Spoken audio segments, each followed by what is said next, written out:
सोचते होंगे कि पिछले 250 साल में हुए ग्लोबलाइजेशन या वैश्वीकरण से कोई अछूता नहीं रहा होगा। ऐसी कोई जगह नहीं होगी जहां कोई ग्लोबलाइजेशन से बच पाया होगा। पर आपको जानकर हैरानी होगी कि हमारे भारत में कुछ लोग ऐसे भी हैं जो आज भी स्टोन एज के समय के हैं। वो लोग सेंटिनल आइलैंड में रहते हैं। ये आइलैंड भारत की बंगाल की खाड़ी यानी बे ऑफ बंगाल में है। उन्होंने आज तक बाहर की दुनिया से कभी संपर्क नहीं बनाया, पर एक दो बार जब बाहर के लोग उनसे मिलने गए तो उन्होंने बाहर के लोगों पर तीरों की बौछार कर दी। ऐसा अनुमान है कि इनकी जनसंख्या 50 से लेकर 500 तक की है। आप इस नंबर के अंतर से ही पता लगा सकते हैं कि हमें उन लोगों के बारे में कितनी कम जानकारी है। लेकिन जब हेलीकॉप्टर और बोट से इनके ऊपर नजर रखी गई तो हमें इनके बारे में एक बात पता चली, वो ये है कि ये बहुत ज़्यादा प्रिमिटिव हैं, यानी दिमागी और शारीरिक स्तर से ये आम इंसानों से हज़ारों साल पीछे हैं। इनके पास पत्थर के औजार हैं। ये लोग शिकार करके ही खाने का बंदोबस्त करते हैं। इन्हें एग्रीकल्चर या कृषि की कोई जानकारी नहीं है। आप ये बात जानकर हैरान हो जाएंगे कि इन्हें अभी तक आग जलाना तक नहीं आता।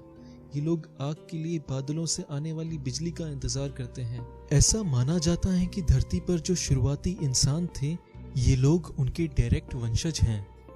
जैसे आम इंसान आज से 60,000 साल पहले थे, ये आज भी वैसे ही हैं। भारत सरकार ने इनसे कई बार संपर्क करने की कोशिश की, पर हर बार या तो ये तीरों की बौछार कर देते या फिर बाहर के लोगों को पकड़कर बेरहमी से मार देते।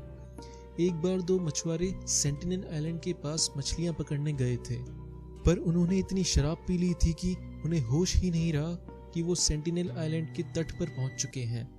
पर जब तक उनको होश आता तब तक उस आइलैंड के लोगों ने उन्हें घेर लिया और उन्हें मौत के घाट उतार दिया।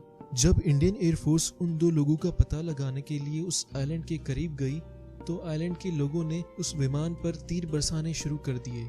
इंडियन एयरफोर्स ने उनसे उलझना ठीक नहीं समझा और वापस लौट आए। उनकी एक अनोखी लैंग्वेज होती है जो आज तक कोई नहीं समझ पाया। उनके बाहर वालों के प्रति इतना आक्रामक होने का एक कारण ये भी हो सकता है कि ब्रिटिश काल में ब्रिटेन के सैनिकों ने आइलैंड के दो लोगों को मार दिया था। 2004 की सुनामी के समय जब इंडियन एयरफोर्स सेंटिनल आइलैंड्स पर ये देखने के लिए गई कि वहाँ के लोग सेफ हैं या नहीं, तो इंडियन एयरफोर्स का स्वागत तीर और कमानों के साथ हुआ। ये बात साफ थी कि वहाँ के लोगों को सुनामी से कोई फर्क नहीं पड़ा था।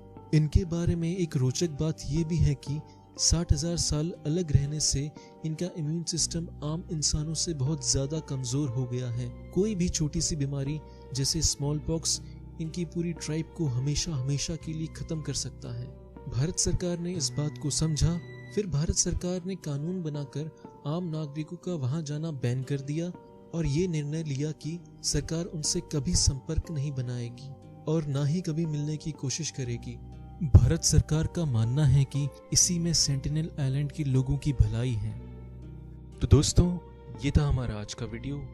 अगर अच्छा लगा तो लाइक करें, कुछ कहना चाहते हैं तो कमेंट करें और हमारे आगे आने वाले वीडियोस को देखना चाहते हैं तो सब्सक्राइब करें।